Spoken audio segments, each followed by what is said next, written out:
The news broke at dawn, carried first by a trembling voice on the morning radio, and then rippling through every screen, phone, and whisper across the city. Victor Martins, the billionaire industrialist whose empire stretched across continents, was dead.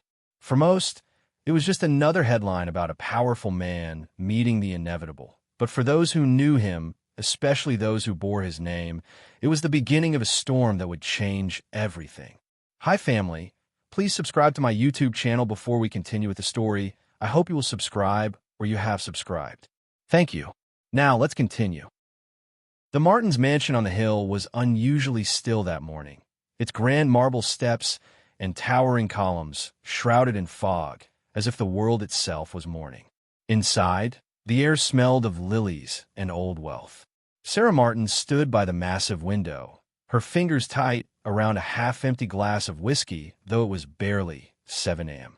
Her reflection in the glass looked fragile, eyes swollen from a night without sleep. She had always thought her father was too stubborn to die, too arrogant, too unbreakable. Across the room, John Martins paced in restless circles, his phone buzzing with calls from reporters, board members, and family friends, all demanding answers he didn't have. "The funeral arrangements," he muttered, his voice cracking slightly. "We have to make them perfect. Father deserves that, at least." Sarah didn't respond. She just stared out into the gray morning, remembering how the last conversation with her father had ended, with anger, not love. He'd accused her of greed, of only caring about the empire, not about him. She'd told him that he was losing his mind, that the woman he trusted, Scarlet Right, was nothing but a manipulative leech. Now he was gone, and those words were all she had left. Outside, black cars began to line the driveway, filled with journalists desperate to photograph grief. Cameras flashed as guests started to arrive. Politicians, business moguls, old friends, and rivals, all pretending to mourn while secretly wondering what victors would reveal. Everyone knew the Martins' fortune was enormous, but no one knew how it would be divided, especially after the rumors that had circulated in the last months of his life. They said he had grown distant from his family, that he had spent too much time with a woman half his age, a nurse who had once worked in his private clinic and somehow found her way into his heart. Scarlet Right. Her name was a curse in the Martins' household. Sarah and John despised her, convinced she had bewitched their father with her soft voice and gentle eyes. Veronica Deere, their father's longtime associate, had only fueled their hatred. She'd once said, "Scarlet's the kind of woman who smiles while she digs her claws in. Mark my words, she'll destroy this family." And now, standing in the great hall filled with mourning guests, Sarah couldn't shake the feeling that Veronica had been right. The funeral was an ocean of black silk, dark sunglasses, and murmured condolences. The choir sang softly as Victor's casket, sleek in silver, was lowered before a towering portrait of him. Sharp suit, piercing blue eyes, and that familiar expression of power that could silence a room. The priest spoke of legacy and forgiveness, of love and the fleeting nature of life, but Sarah wasn't listening. Her gaze caught movement at the back of the church. A woman dressed simply in a black gown that hugged her slender frame stood quietly near the last row. Her face was calm, unreadable, but her eyes glistened with unspoken pain. Scarlet Right. Even the whisper of her name moved like poison through the crowd. Heads turned, lips tightened, and whispers erupted like sparks in dry grass. "She has some nerve showing up here," someone muttered. "I heard he left her something," another said. "Everything, maybe." Scarlet walked with slow grace to the casket, placing a single white rose on its surface. Her fingers lingered on the polished wood, trembling for only a second before she whispered something no one could hear. Sarah's fists clenched at her sides. John's jaw tightened. Veronica, standing between them, smiled faintly, the kind of smile that hid both satisfaction and cruelty. When the service ended, the tension only thickened. Outside the church, rain began to fall, thin and cold. The Martin siblings stood beneath a black umbrella, watching Scarlet walk past them toward her modest car. "You shouldn't have come," Sarah hissed as Scarlet passed. Scarlet paused, her eyes meeting Sarah's. I came to say goodbye, not to start a war. You started one the moment you stepped into his life, John snapped. Scarlet didn't argue. She simply nodded, got in her car, and drove away, leaving behind a silence so heavy it felt like a curse. That night, the Martins' mansion was filled again, not with mourners, but with tension. Veronica sat in the study with Sarah and John, swirling her wine as she spoke softly, like a serpent weaving words around their grief. You both know Victor wasn't himself these last few months, she said. He was distant, forgetful, almost paranoid. Scarlet had too much influence over him. I wouldn't be surprised if she manipulated his will. John's eyes flickered with anger. You think she could have changed it? I think she already did, Veronica replied, setting her glass down. And tomorrow, when the lawyer reads it, you'll see just how deep her claws go. The next morning came with a cold, heavy sky. The Martins' estate was filled once again, this time with family members, lawyers, and witnesses. Samuel Deere, Victor's long-trusted attorney and Veronica's brother, arrived carrying a leather briefcase. His face was solemn, professional, but there was something in his eyes, something that looked almost like guilt. As everyone took their seats in the great hall, the ticking of the grandfather clock echoed like a heartbeat. Sarah sat beside John, her fingers digging into the armrest. Veronica stood behind them, composed but visibly expectant. When Samuel opened the file and began to read, the air seemed to freeze. I, Victor Alexander Martins, being of sound mind and body, do hereby declare this to be my last will and testament. His voice was steady, echoing through the marble room. He listed minor donations first, funds for charities, trusts for employees, gifts for old friends. Then came the pause, the moment everyone had been waiting for. Samuel's throat tightened.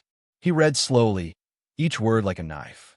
To my children, Sarah and John Martins, I leave my love and a request, that they find purpose beyond wealth. To Veronica Deere, I leave my gratitude for her service. And to Scarlet Right, the room fell completely silent. I leave the entirety of my estate, my assets, and all holdings under Martins Global Industries. Gasps filled the air. Sarah shot to her feet, eyes wide with disbelief. What? John's chair scraped against the marble as he stood too. Veronica's glass shattered in her hand. That can't be right, she whispered. Samuel didn't look up. It's signed and sealed. This was Victor's final wish. Sarah's voice rose in fury. He was sick, manipulated. She poisoned his mind. Scarlet, who had been standing quietly near the doorway since the reading began, finally stepped forward. Her expression was calm, but her eyes shimmered with pain. I didn't take anything from him, she said softly. He gave it because he wanted peace.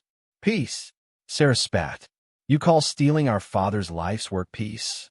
Scarlet looked at her, her voice trembling but steady. Your father wasn't afraid of dying. He was afraid of leaving behind hate. Maybe that's what he wanted to end. The words hung heavy in the air as rain began to pour again outside, hammering against the mansion's windows. Samuel closed the file, his voice breaking the silence one last time. This concludes the reading of Victor Martin's will. And in that moment, as the storm raged and every eye turned toward Scarlet, one truth settled over them all. This was only the beginning. The storm did not end that night. It roared over the Martins' estate like an unspoken warning, flooding the gardens and rattling the ancient windows until even the servants whispered that the house was cursed. Scarlet Right sat alone in her small apartment across town, the dim yellow light of her lamp casting long shadows over the pile of newspapers on her table. Every headline screamed her name now. Billionaire leaves everything to mysterious woman. Martin's family betrayed by father's mistress. Who is Scarlet Right? Each story painted her as a villain, a seductress who had stolen an empire with a smile. She read none of them. Her eyes were fixed instead on a single photograph tucked inside a book beside her, a picture of Victor standing in the sun, laughing. It was taken 2 summers ago, on the day he told her she had given him back his will to live. You're too kind for this world, he'd said, brushing his hand against hers. She had laughed then, not knowing how much those words would haunt her now. Across the city, the Martins' mansion buzzed with anger and disbelief. Sarah paced her father's study, the air thick with perfume and rage. "We can't let her keep it, John. Do you hear me? We can't." John sat behind the mahogany desk, his tie loosened, his eyes red. "We'll fight it," he said, his voice low but trembling with fury. "We'll drag her name through every court, every newspaper. She'll wish she never met our father." Veronica Deere leaned against the fireplace, a cigarette burning between her fingers. Her face was calm, almost amused. "Careful, Sarah," she said softly. "If you make this too public, people might start asking the wrong questions. And Scarlet isn't stupid. She has something your father saw in her that none of us did." "Oh, don't start," Sarah snapped, turning on her. "You hated her as much as we did." Veronica exhaled a slow stream of smoke. "Hate is easy, but she's already won. What we need now is strategy." "Strategy?" John's laugh was bitter. "She's living off what's rightfully ours." Veronica's lips curved into a cold smile. "And that's exactly why she'll make a mistake. People like her always do. Let her enjoy her little moment. When she slips, we'll be there to catch her and take everything back." The fire crackled between them, casting shadows across the room like ghosts of the past. Meanwhile, Scarlet's world grew quieter by the hour. Her phone buzzed endlessly, calls from journalists, threats from strangers, even messages from people she once called friends. Some demanded money, some offered interviews, others sent cruel words that made her hands shake. But she refused to hide. The next morning, dressed in a plain gray dress and clutching her bag like a shield, she walked into the headquarters of Martin's Global Industries for the first time since the will was read.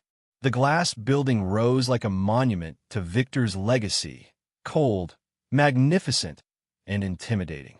Every step she took through the lobby drew eyes. Employees whispered, pretending to work as she passed. "That's her," one muttered. "The one who stole everything." She ignored them and went straight to the elevator, her reflection mirrored in the chrome walls. For a moment, she saw not herself but the frightened nurse who had once held Victor's hand in a hospital room, praying he'd survive the night. She had promised him she'd never abandon him again, and she wouldn't. When the elevator doors opened on the top floor, Samuel Deere was waiting. He looked older than she remembered, his eyes weary but kind. "Scarlet," he said gently, offering a small smile. "I wasn't sure you'd come." "I didn't have a choice," she said softly. "I can't hide forever." He nodded. "Victor trusted you more than anyone. He wanted you to take control immediately. But you should know, his children are preparing a legal challenge." "I expected that. They won't stop until you're ruined." Scarlet's gaze drifted toward the massive portrait of Victor hanging above the boardroom door. "Then I'll fight. Not for the money, Samuel. For his name." Samuel hesitated, then handed her a small, sealed envelope. "He told me to give you this when you were ready." Her breath caught as she opened it, revealing a single handwritten note. "If you're reading this, Scarlet, it means I'm gone. Don't be afraid of their hatred. Every empire begins with someone being misunderstood." She closed her eyes, tears threatening to fall. "He always knew," she whispered. "He knew they'd never forgive him." "He didn't care," Samuel said. "He cared about you." Hours later, Scarlet stood by the office window, watching the city move beneath her like a restless beast. The media frenzy was growing worse. Her face now splashed across television screens in every cafe, her name twisted in headlines that made her sound dangerous. And yet, beneath the chaos, there was something else building: curiosity. Some people wanted to know why a man like Victor Martins would give everything to a woman like her. That question alone made her a mystery worth chasing. By evening, Sarah decided she couldn't sit still any longer. She arrived at the Martins building unannounced, storming past security and into the boardroom, where Scarlet was reviewing documents with Samuel. The moment their eyes met, the air thickened. "How dare you sit there?" Sarah hissed, her heels clicking sharply across the marble. "That's my father's chair." Scarlet didn't move. "No, Sarah," she said quietly. "It's mine now." The words were soft, but they landed like thunder.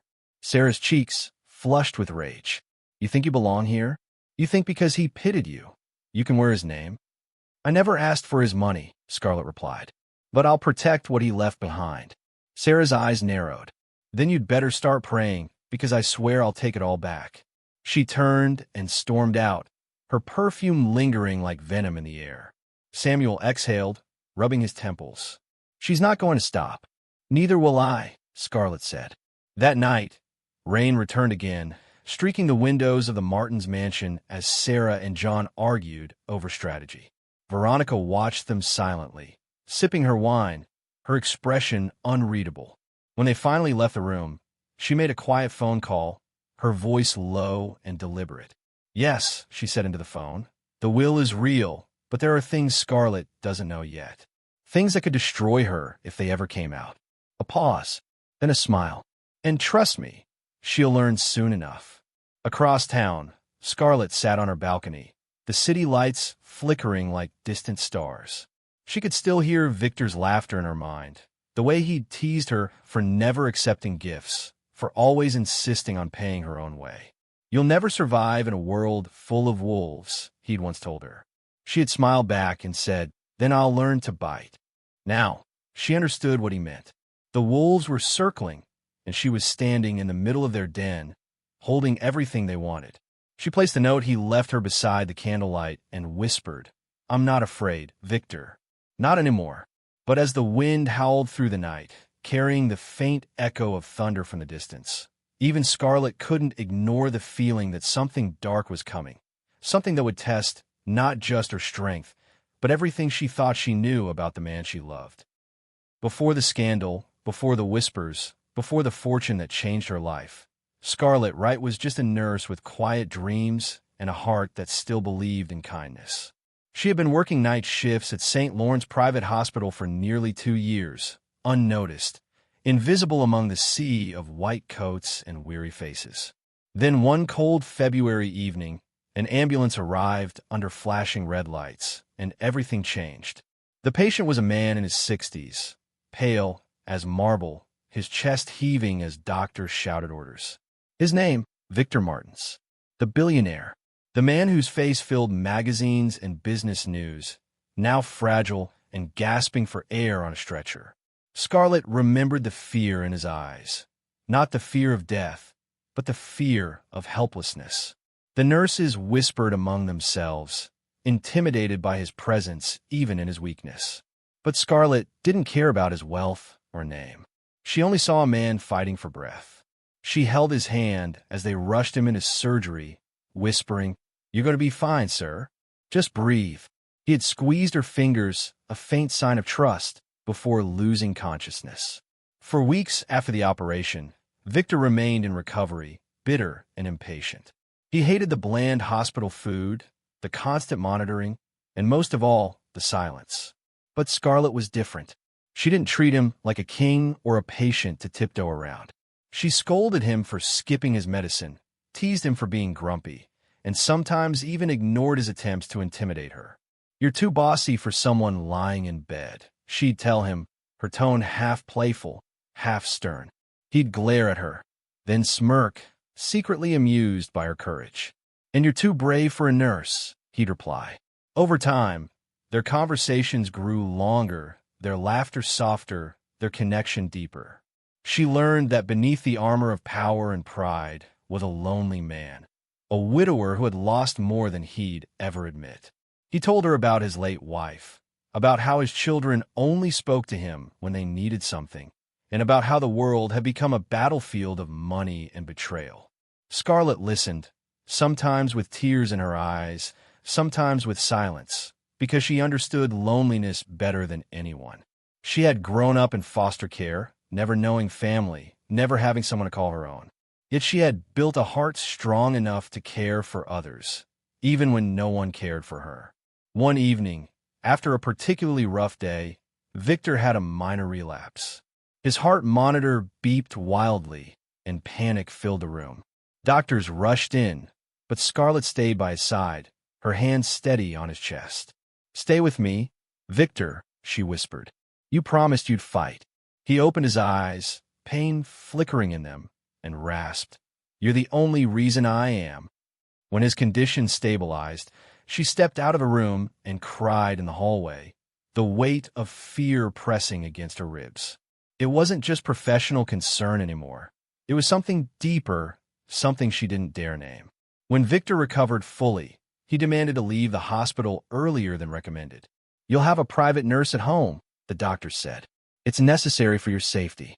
And when Victor was asked whom he preferred, he looked straight at Scarlet. He said simply. She protested at first, but he wouldn't take no for an answer. A week later, she found herself in his sprawling estate, a world of chandeliers, marble floors, and silent staff who looked at her like an intruder. From the first day, she could feel their disapproval, especially from Veronica Deere, Victor's business partner and oldest confidant. Veronica was elegant, sharp, and possessive, the kind of woman who smiled with her lips but never her eyes. She watched Scarlet closely, as though waiting for her to fail. "Mr. Martins has very high standards," Veronica had said one evening, her tone dripping with polite menace. "I hope you know what you're doing." Scarlet had smiled politely and replied, "So do I." Days turned into weeks, and soon Victor's health began to improve. He started spending less time in bed and more time in his garden, walking slowly among the roses. Scarlet would follow, carrying his medicine and sometimes listening as he spoke about life, regret, and time. "Everyone wants to be remembered," he once said, staring at the horizon. "But most people are remembered for the wrong reasons." "And you?" she asked. "What do you want to be remembered for?" He smiled faintly. "For something real." One afternoon, it began to rain while they were outside. Scarlet rushed to bring him inside, but he stood still, letting the raindrops soak his gray hair and his silk robe. "Victor," she laughed, "you'll catch a cold." "Let me," he said softly. "I haven't felt rain in years. Not since my wife died. It feels honest." She stood beside him, the rain washing over them both, and for the first time, she saw the man behind the empire, vulnerable, human, and heartbreakingly lonely. After that day, their bond became impossible to ignore. They shared dinners, late-night talks, and quiet laughter that filled the empty halls. She never crossed the line, never allowed herself to imagine more, but sometimes, when their hands brushed or their eyes met too long, the air between them trembled with unspoken feelings. It wasn't love born of desire. It was something purer, something neither could name. And yet, not everyone saw it that way. Sarah visited one weekend, unannounced, and found her father and Scarlet laughing in the garden. Her face hardened immediately. "So this is why you don't return my calls," she said coldly. "Too busy playing house with your nurse?" Scarlet had tried to explain, but Victor stopped her with a raised hand. "Enough, Sarah," he said sternly. "Scarlet has done more for me than you ever have." The words cut deep. Sarah left that day, furious, humiliated, and vowing never to forgive her father or Scarlet. The next few months grew tense. Veronica's smiles became sharper, her presence more invasive. She whispered things to Victor's children, poisoned their minds with half-truths. "She's after his money," she said.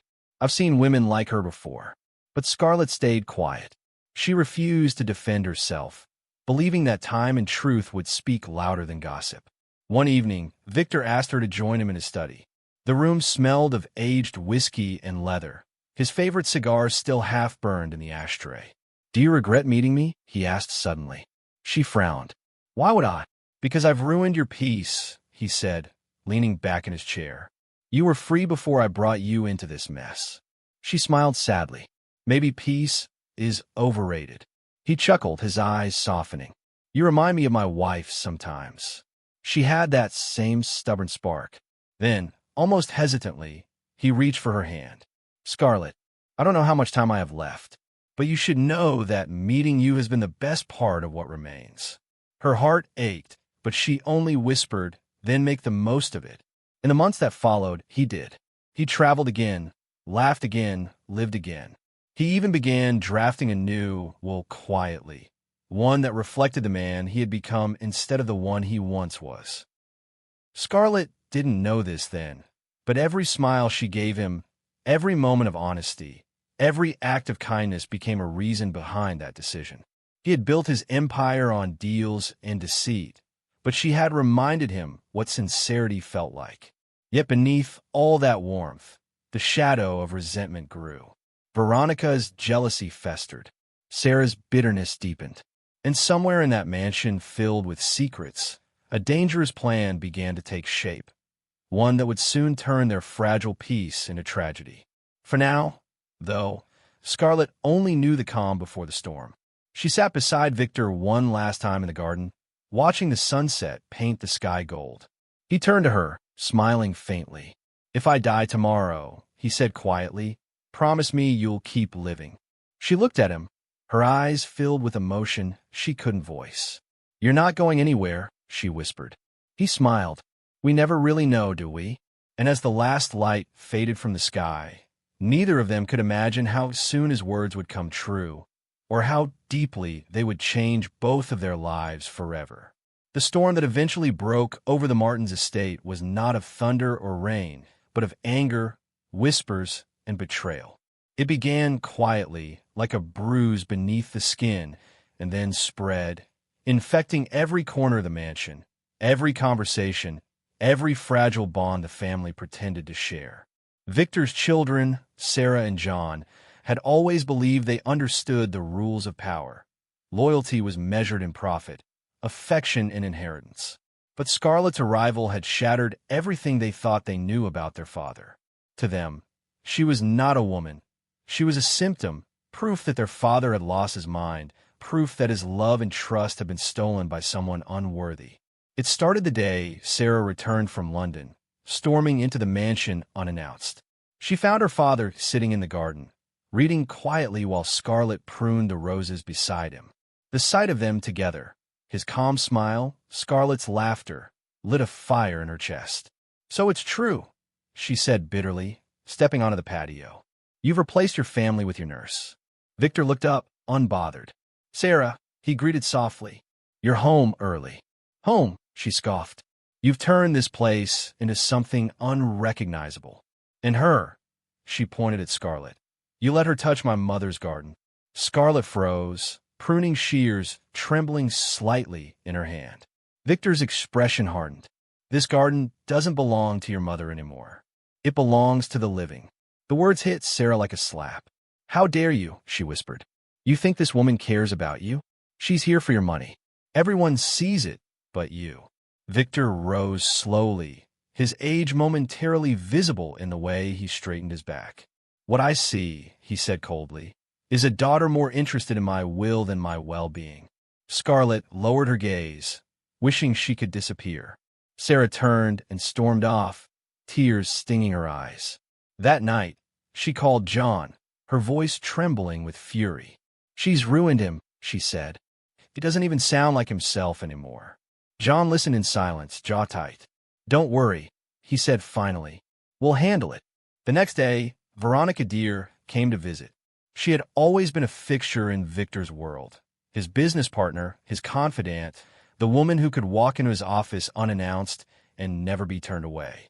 But lately, even she found her place threatened.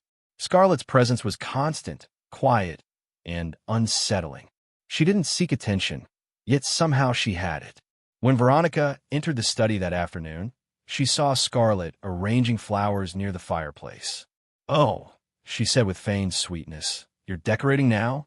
How lovely." Scarlet smiled politely. "Mr. Martins prefers fresh flowers in the morning."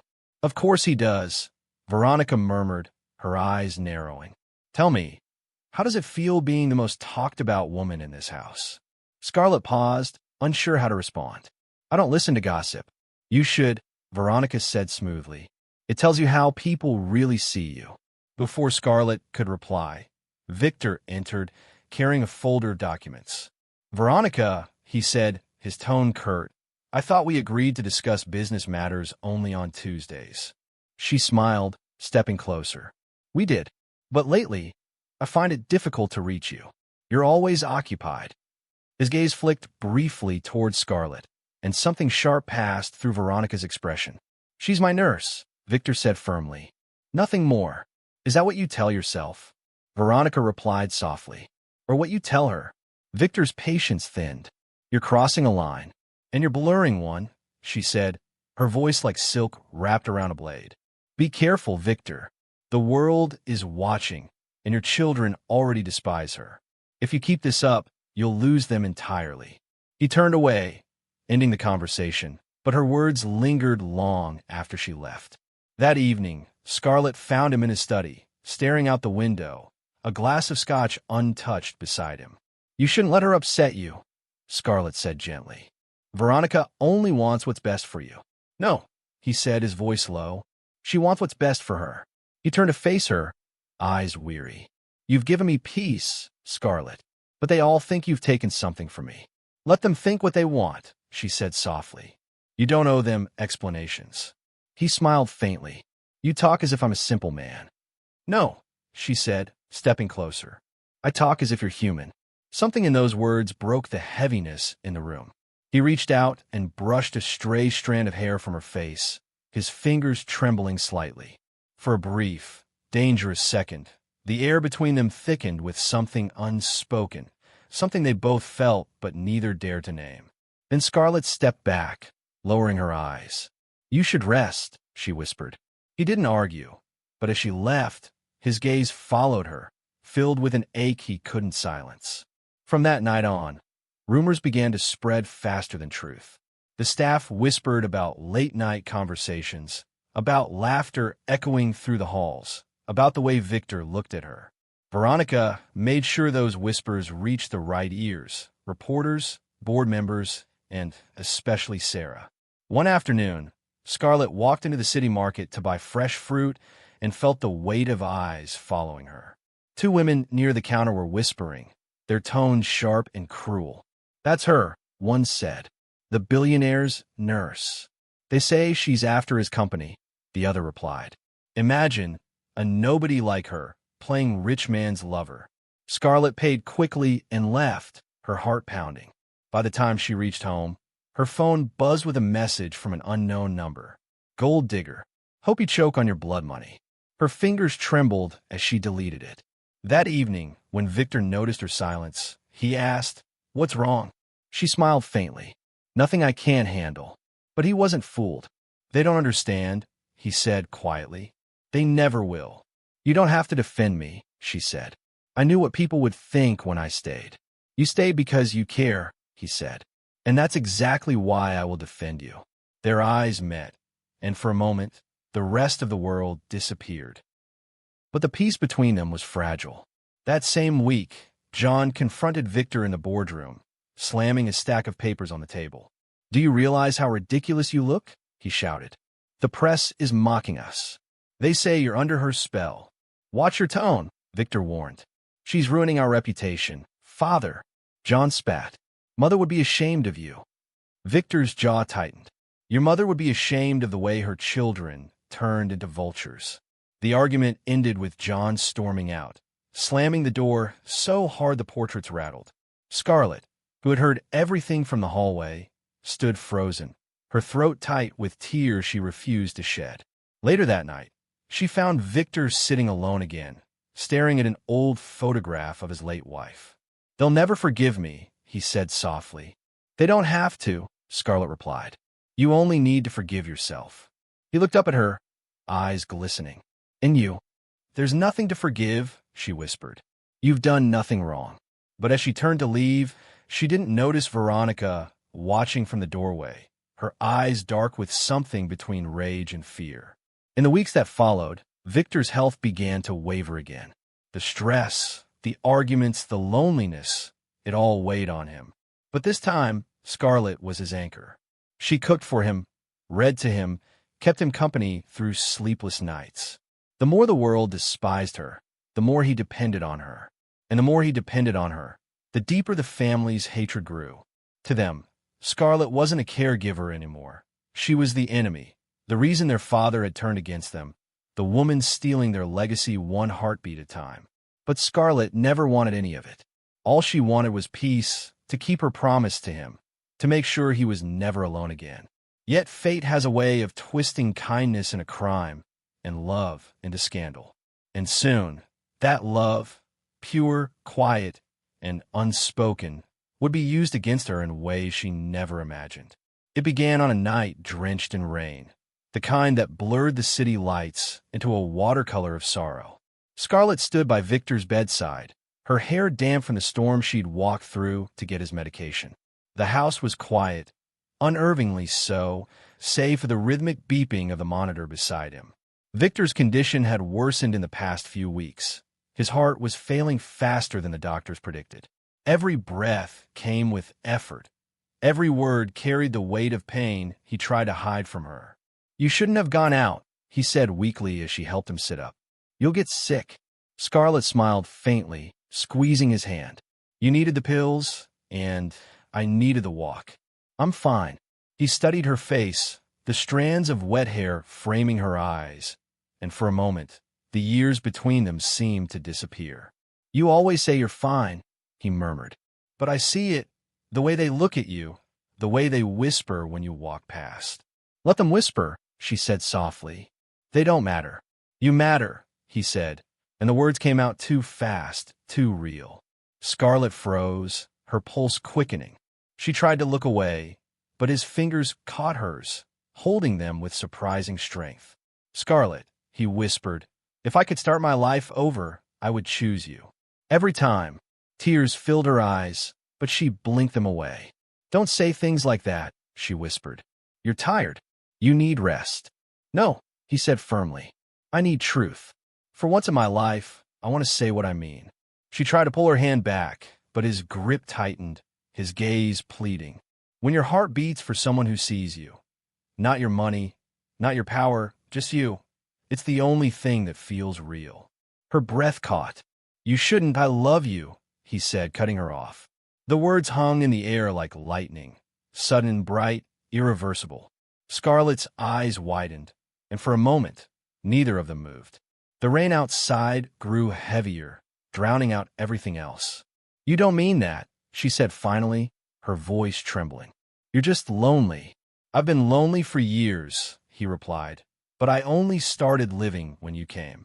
She looked away, her chest tightening painfully. She wanted to tell him he was wrong, that this couldn't be, that she wasn't someone he could love, but her heart betrayed her. She felt it too. She tried to bury it under duty, gratitude, denial, but it had always been there, silent and dangerous. "Victor," she began, her voice cracking. He reached up, brushing his thumb across her cheek, wiping away the tear she didn't realize had fallen. "Don't run from it," he whispered. "Please." Something in her broke. She leaned in, resting her forehead against his, her tears mingling with his breath. "You make it so hard to do the right thing," she whispered. "Maybe the right thing is what feels right," he said softly. The room felt too small, too heavy with everything unspoken. Then, without warning, he coughed violently, his body shaking. Scarlet panicked, reaching for the oxygen mask, calling his name. The moment shattered. "I'm fine," he rasped, waving her off. But she could see it. He wasn't fine. His body was failing him. "You need the doctor," she said, already reaching for her phone. "No," he said sharply, his hand catching hers again. "Stay, please." She hesitated, torn between reason and emotion, then nodded. She sat beside him through the night, holding his hand until his breathing steadied. When dawn came, a faint light filled the room, golden and quiet. Victor was asleep, his fingers still intertwined with hers. She watched him, her heart aching with a mix of love and guilt. For the first time, she allowed herself to whisper the truth she'd been hiding for months. "I love you too," she said softly, "but I wish I didn't." Days passed, and though Victor seemed stronger, something in him had changed. He laughed more, smiled more, but there was a finality in the way he looked at her, as if he was trying to memorize her face. He began writing letters, making calls, organizing his affairs. When Scarlet asked what he was doing, he simply said, setting things right. She didn't know that he'd already rewritten his will. Veronica found out first, through her usual network of whispered secrets and nervous assistants. The moment she read the document, she nearly dropped the glass of wine in her hand. "He did what?" she hissed. "Everything," the lawyer confirmed nervously. The estate, the company shares, the properties, everything goes to Miss Scarlet Right. Veronica's smile was cold, razor sharp. Then this is war, she said. That evening, she confronted Victor. You've lost your mind, she snapped, slamming the will onto his desk. Do you realize what you're doing? You're leaving everything to her, a woman who wasn't even here 5 years ago. Victor didn't flinch. She's earned it. Earned it. Veronica laughed bitterly. By what? Warming your bed. Playing the sweet, innocent savior. Watch your words, he warned, his voice low. You think this is love? It's manipulation. She's feeding off your loneliness. And what have you been feeding off all these years, Veronica? He shot back. My power? My name? My trust?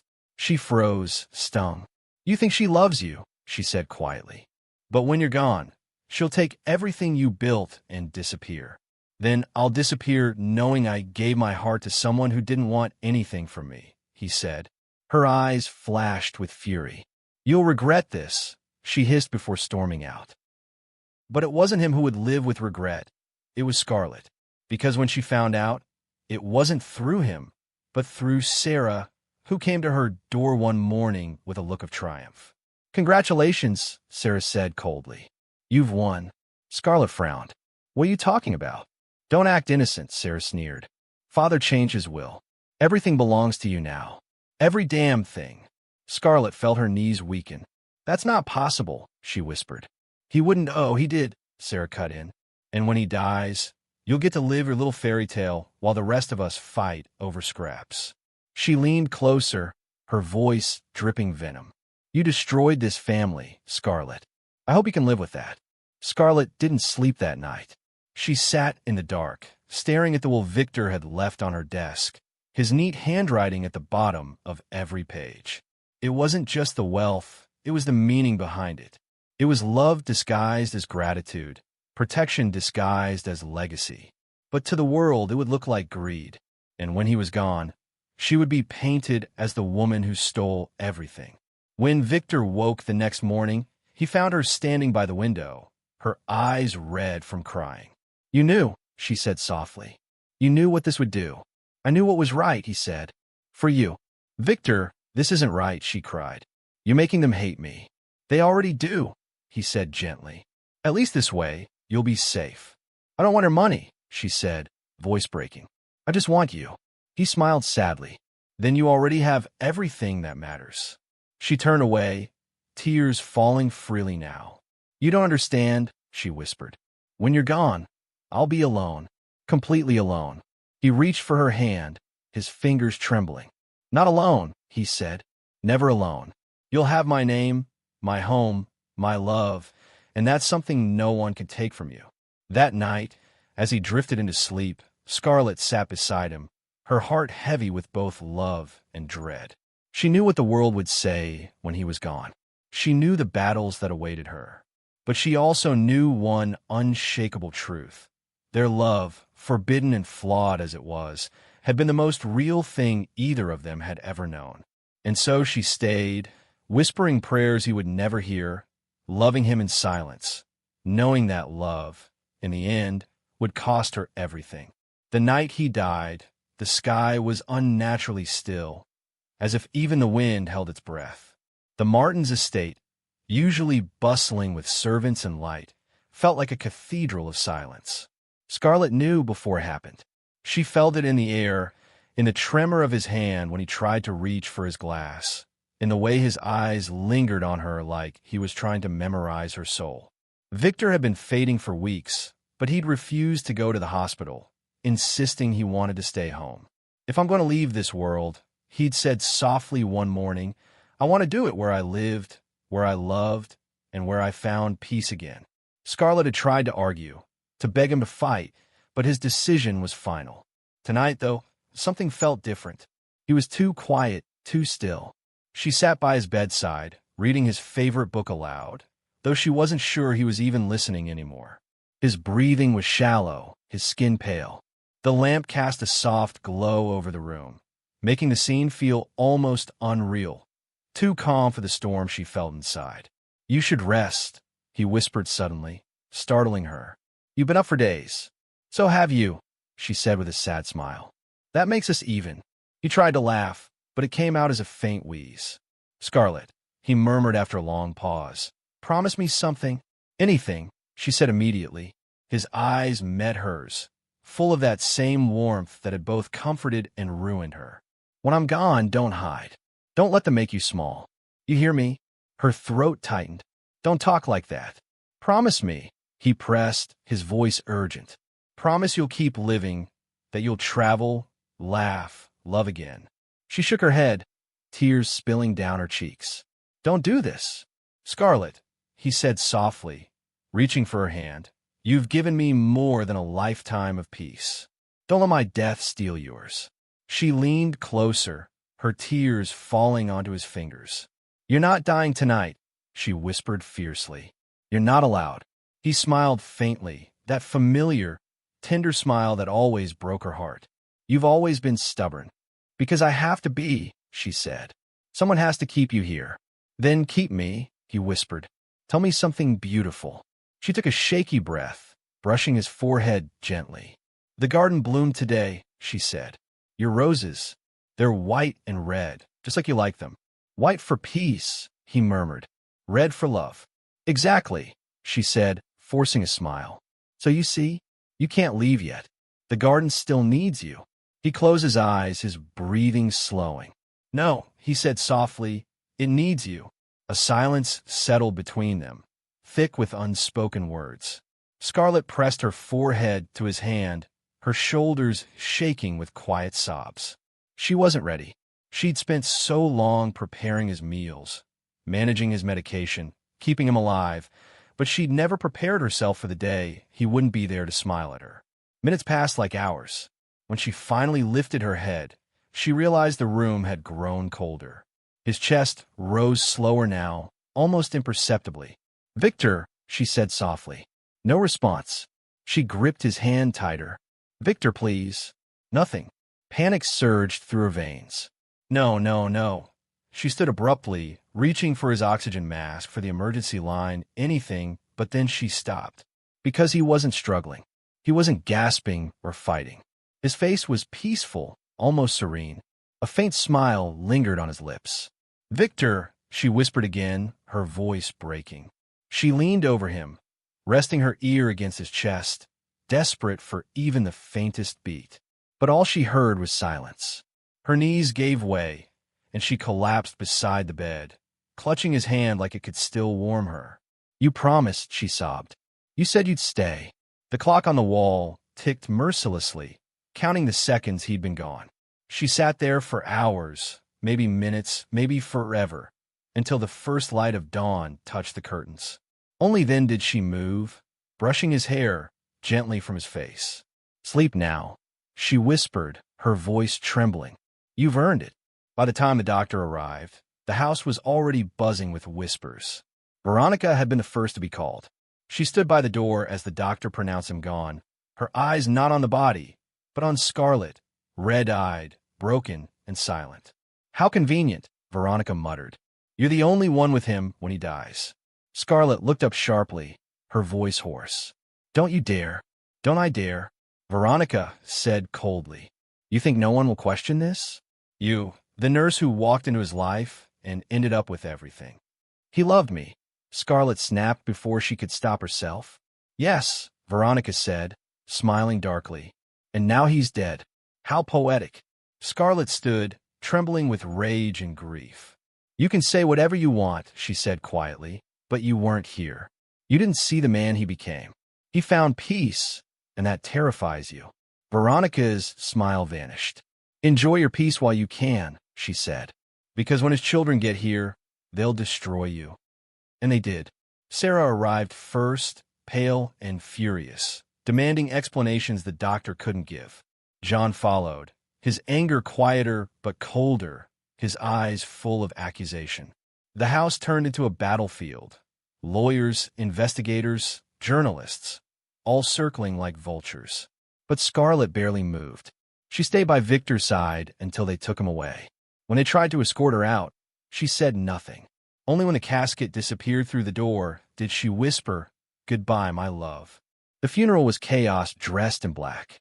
The Martins family sat in the front row, rigid and unfeeling, their grief drowned by pride and suspicion. Scarlet sat in the back, wearing a simple black dress, her face hidden beneath a veil. She didn't speak, didn't cry, she couldn't. Every word of condolence sounded false, every prayer hollow. The world saw her as the villain, and she let them. Because no one would understand what they had shared. How love had grown quietly in a house built on pain. How she had watched him fade piece by piece, and how helpless love could truly be. When it was over, and the crowd dispersed, Scarlet lingered by his grave long after everyone left. The air smelled like rain again. "You always loved the rain," she whispered, tracing the cold stone with her fingertips. So it made the world honest. Her voice broke, and she sank to her knees. "I'm sorry," she said, "for not saving you, for not saying I loved you when you needed to hear it most." The wind stirred the leaves, soft and mournful, as if answering her. She closed her eyes, letting the tears finally fall. Far away, inside the Martins' mansion, Veronica stood in Victor's office, staring at the document that started it all, the will. She ran her finger over Scarlet's name and smiled faintly, though it didn't reach her eyes. "Let's see how long you last," she whispered. Because while Scarlet mourned the man she loved, Veronica and the Martin siblings were already preparing for war.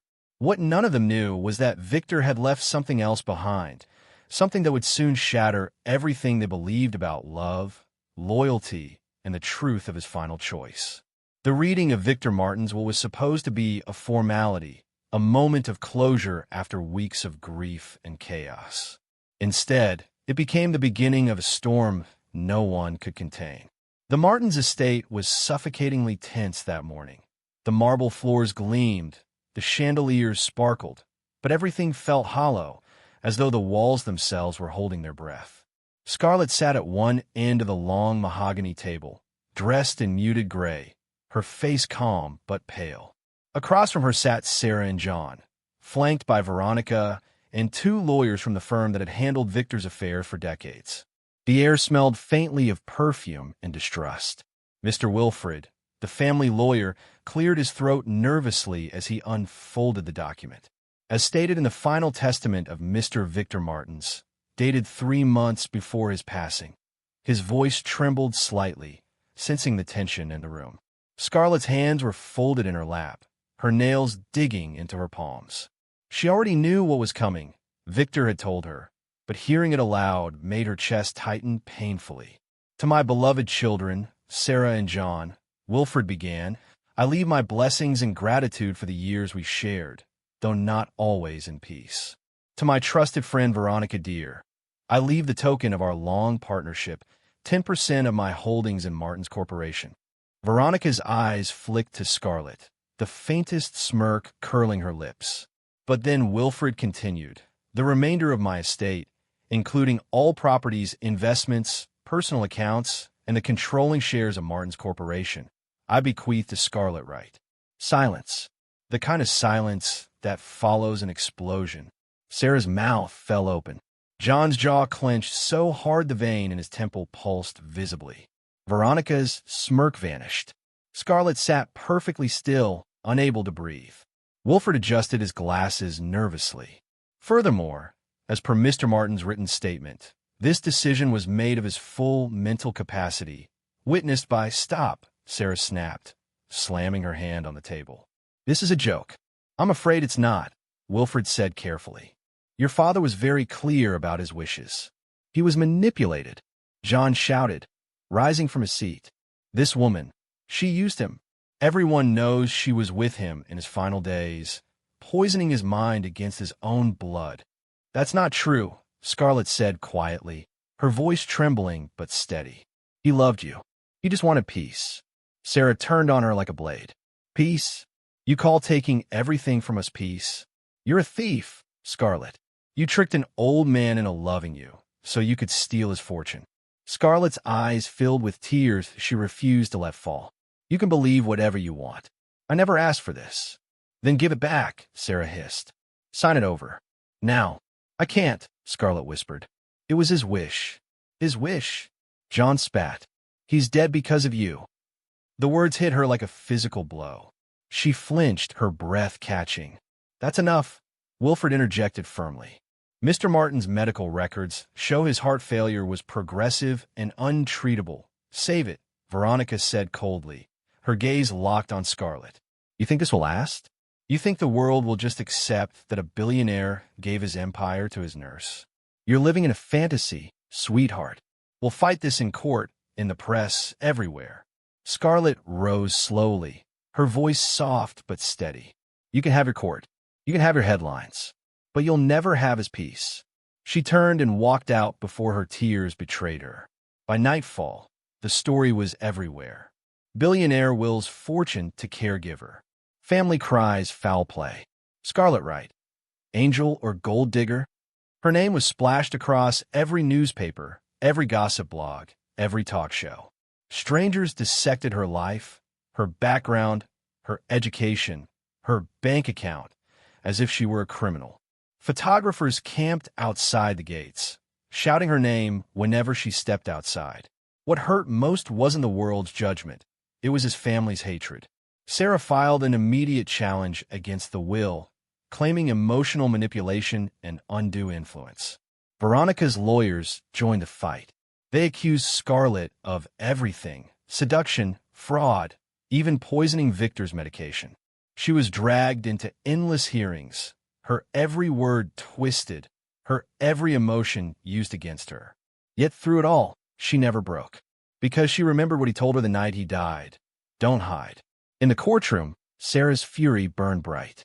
She isolated him, she told the judge. Cut him off from us. He stopped answering our calls, our letters.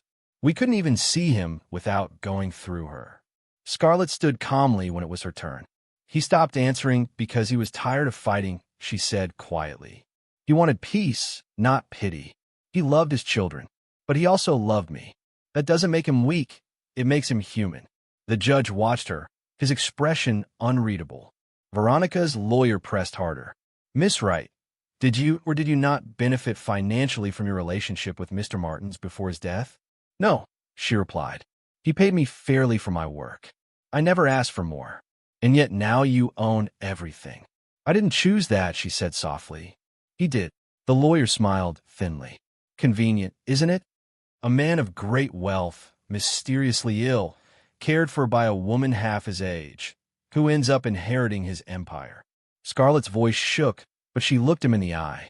Convenient or not, it's the truth. Outside the courthouse, the media swarmed her. Microphones flashed, cameras clicked. Scarlet, did you manipulate Victor Martins? Did you have an affair? Do you feel guilty? She kept walking, her face calm, her heart breaking. Inside, Sarah watched her leave and for a fleeting moment, saw something she hadn't expected: grief. Real, raw grief. But she pushed the thought away. She's acting, she told herself. That's all it is. Weeks turned into months. The legal battle dragged on, ugly and relentless. Every night, Scarlet came home to an empty house that still smelled like him. His books remained where he left them.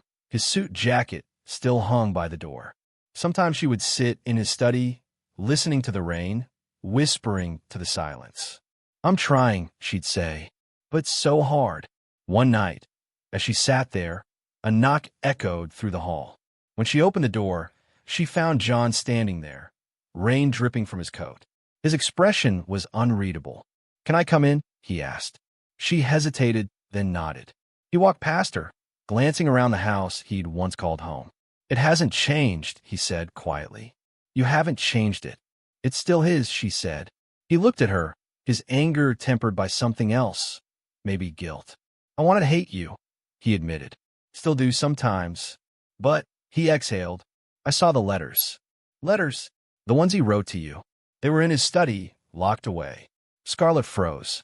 You read them? He nodded. He loved you. Really loved you. Not like a father, not like a patient, like a man. Her eyes filled with tears. I never wanted his money, she whispered. I just wanted him to live. John sighed, looking away. Sarah won't stop until she wins. Veronica, too. They'll tear this family apart. Then let them, Scarlet said softly. He tried to keep peace while he was alive.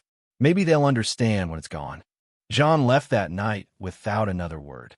The next morning, Scarlet received a package, an old envelope with Victor's handwriting. Her hands trembled as she opened it. Inside was a letter, dated the day before he died. "My Scarlet," it began. "If you're reading this, it means I've finally found my rest. Don't let them destroy what we built. Not the house, not the love, not the truth. Everything I owned was nothing until you gave it meaning.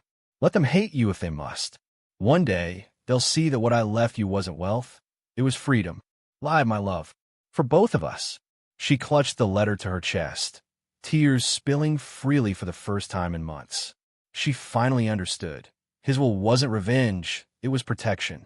His final act of love. But outside, beyond the mansion gates, Veronica was already plotting her next move. Because love may have written the will, but greed was far from done writing the story. The morning sun crept through the tall windows of the Martins' estate, scattering light across the marble floor like gold dust. It had been nearly 6 months since Victor's death, and the war over his empire had left more scars than anyone cared to admit. The media had quieted, the court hearings had slowed, but peace was still a stranger. Scarlet sat in the garden, the letter clutched in her hand. She read it every day now. Victor's words had become her lifeline.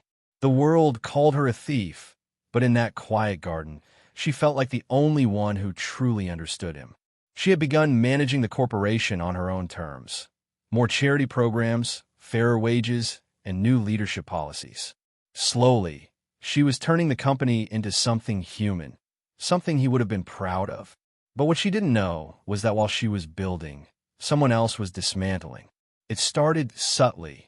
Missing documents, leaked board reports, anonymous emails sent to the press with rumors about financial irregularities. Then came the whispers in the boardroom. Senior executives suddenly turned cold.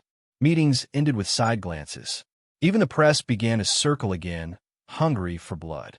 "Scarlet Right is losing control," one headline read. Victor Martin's empire collapsing under his mistress. Scarlet tried to ignore them, but the anxiety grew like a vine around her heart.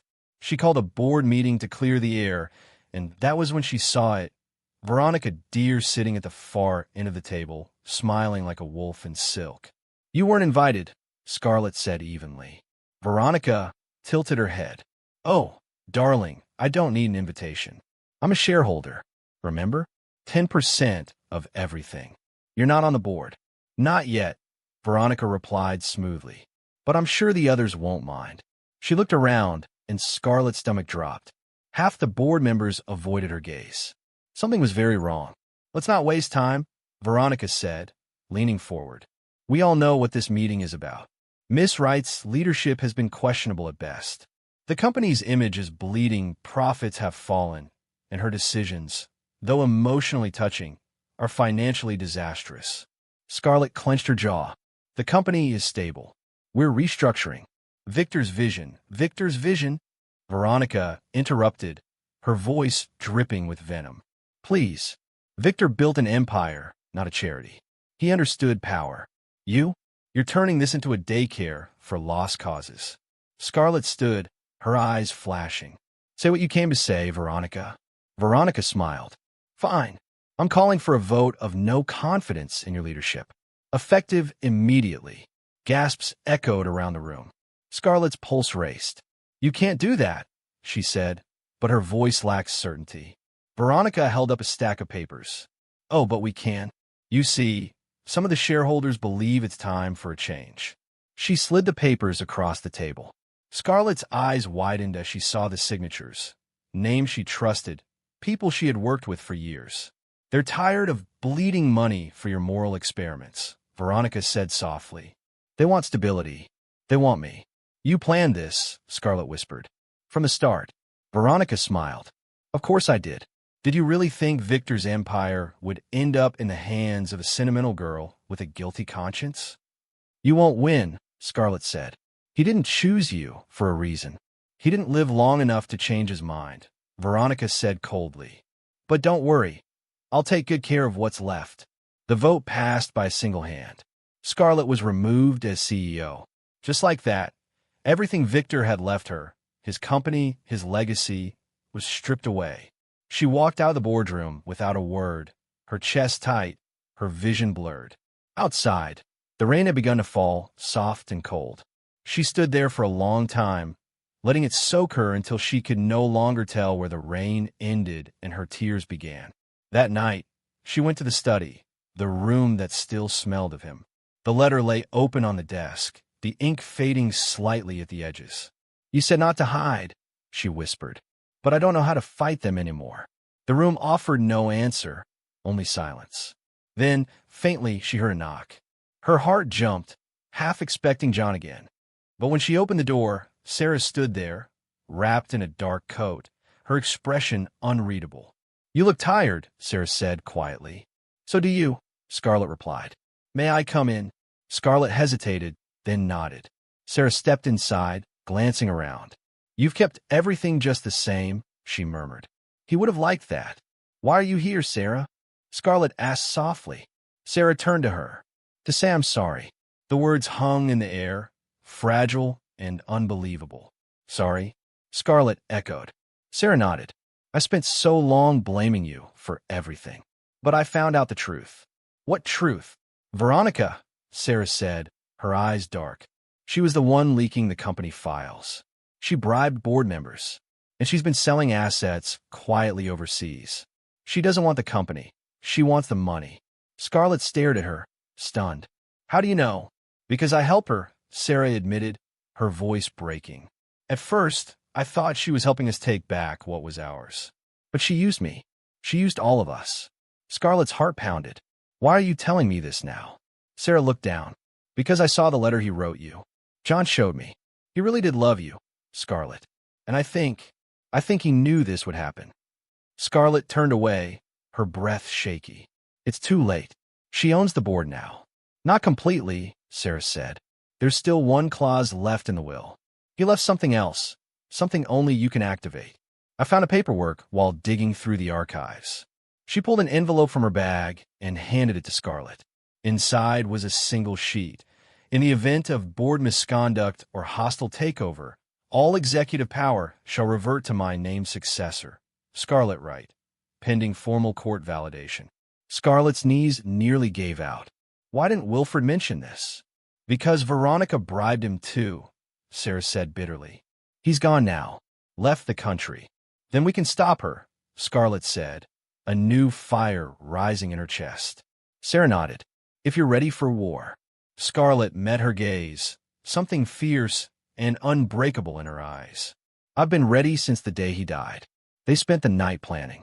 Every document, every connection, every signature, they gathered it all. For the first time, the two women worked together, united by grief, guilt, and something deeper, redemption. But neither of them knew that Veronica was already 3 steps ahead. In her penthouse downtown, she poured herself a glass of wine and stared at the city lights with a smile that didn't reach her eyes. On her desk was a file, Scarlet's medical records, bank transactions, and a new court petition accusing her of embezzlement and fraud. "You thought love would save you," she murmured, raising her glass to the skyline. "But love doesn't win wars, darling. Power does." At that exact moment, in the Martins' estate, Scarlet looked up from Victor's portrait. "You were wrong, Victor," she whispered softly, her hand brushing the frame. "Love does fight back." And as thunder rumbled outside, she finally understood. This wasn't just about money or legacy anymore. It was about justice, about the truth he died protecting, about love refusing to die, even when buried under betrayal. The storm had only just begun. The night bled into dawn, gray and cold, but Scarlet didn't sleep. She sat by Victor's old desk, the claws open before her, the ink illuminated by the dying lamp. The storm outside had eased, but inside her, a greater storm was forming, one of purpose, fury, and resolve. For months, she had been the quiet one, the woman they pitied, the one they whispered about at charity galas and board dinners, the fragile lover of a dead billionaire. But that Scarlet was gone. The new Scarlet, the one staring back at her from the reflection in the window, had nothing left to lose. And people with nothing left to lose were the most dangerous of all. Sarah arrived early, a stack of files in her hands and exhaustion in her eyes. "I've gathered everything," she said, dropping the documents on the desk. Emails, transactions, bribes, even the offshore transfers. Veronica has been bleeding the company dry for months. Scarlet flipped through the pages, her jaw tightening. "And the court clause?" "It's valid," Sarah said, "but you'll need a hearing to invoke it." "Then we'll get one," Scarlet said firmly. "And if the system fails us, we'll make noise until it can't ignore us." Sarah smiled faintly. "You sound like him."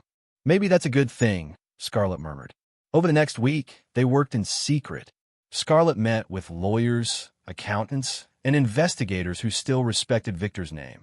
Slowly, piece by piece, she built her case. But as she did, she began to notice something else.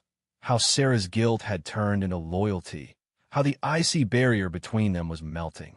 One night, after a long day of reviewing files, Scarlet poured 2 glasses of wine and handed one to her. "Why are you really helping me?" she asked quietly. Sarah hesitated. "Because I see it now," she said softly. "You didn't destroy him. You saved him. You made him happy in a way none of us ever could. I was jealous because he never looked at us the way he looked at you." Scarlet looked away, her heart twisting. "Love doesn't choose wisely," she said. "It just happens." Sarah smiled sadly. "He was lucky it happened with you." Their alliance deepened. Together, they attended hearings, fought in boardrooms, and faced Veronica's cunning traps. Each time Veronica struck, Scarlet countered harder. What she didn't expect was the growing support from the employees. People who remembered her compassion when she ran the company, who saw through Veronica's cruelty. Rumors began to spread. Not about Scarlet the mistress, but Scarlet the fighter. The woman who refused to be erased. One evening, after a brutal day in court, Scarlet received a call that froze her blood. "Miss Wright," the voice said, low and calm, "you should be careful walking alone at night. Accidents happen." Then the line went dead. Her fingers trembled as she lowered the phone. Sarah burst into the room moments later, breathless. "I think Veronica's getting desperate," she said. "She's threatening witnesses. We need protection." "No," Scarlet said quietly, a dangerous calm in her voice. "We need to end this." The next morning, she called for a press conference. Veronica tried to stop it, but it was too late.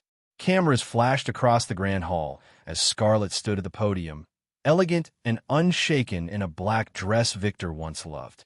"For months," she began, her voice steady, "I've been accused of theft, deceit, and betrayal. I've been painted as the villain in a story I never wrote. But today, I'm reclaiming the truth." She held up the documents. "These are the records of every transaction Veronica Deer has made under false pretenses. These are the names of those who helped her steal from this company. And this," she raised the clause, "is Victor Martin's final word, the one his enemies tried to bury." Reporters murmured, cameras clicked, the room erupted. Veronica, standing at the back, went pale. "You can't prove any of that," she hissed when the crowd turned to her. "Oh, but I already have," Scarlet said softly, "and the court will see it tomorrow." That night, Scarlet returned home, drained but alive. She walked through the empty mansion, her heels echoing softly on the floor. For the first time, she didn't feel alone. She felt him there, in the air, in the quiet hum of the lights, in the courage that carried her this far. She paused at his portrait, tracing the frame. "I did what you asked," she whispered. "I didn't hide." But peace was short-lived. As she turned to leave, the glass of the window shattered.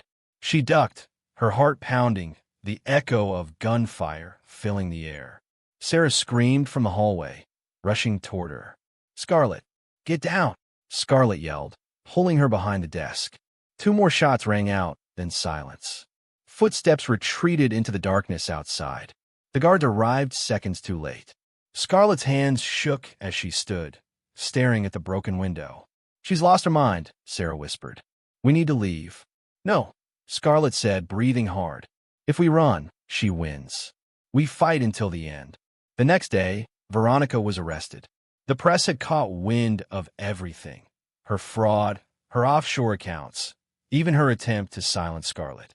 Sarah testified against her, breaking the last of her loyalty. As Veronica was led out in handcuffs, she caught Scarlet's gaze and smiled. A cold, poisonous smile. "You think you've won," she said quietly. "But power always comes with blood." Scarlet didn't reply. She just turned away, because she knew Veronica wasn't completely wrong. Weeks passed. The court ruled in Scarlet's favor, reinstating her as Victor's rightful heir and restoring her position. The empire she once lost was hers again, but it didn't feel the same. The victory felt hollow, heavy. She had fought, she had survived, but she had lost pieces of herself in the fire. One night, she stood alone on the balcony of the estate, the city lights glowing below. Sarah joined her, silent for a while before saying, "You did it. You rose from ashes." Scarlet smiled faintly. "Maybe, but ashes still burn." Sarah reached out, touching her hand. "Then let them. Maybe that's how we stay alive." Scarlet looked up at the stars, a tear escaping before she could stop it. Victor once said, "The hardest part of love isn't losing it. It's living with the ghosts it leaves behind." Sarah nodded softly. "Then maybe it's time you stop being haunted." Scarlet turned to her, her eyes soft but resolute. "Maybe it's time I learned how." Down in the garden, the roses had bloomed again, white and red, alive and defiant. Scarlet walked toward them, her dress brushing the petals, her heart steady. She didn't know what the future held. She didn't know if peace would ever fully return. But she knew one thing for certain. She was no longer the woman they pitied, nor the lover they despised.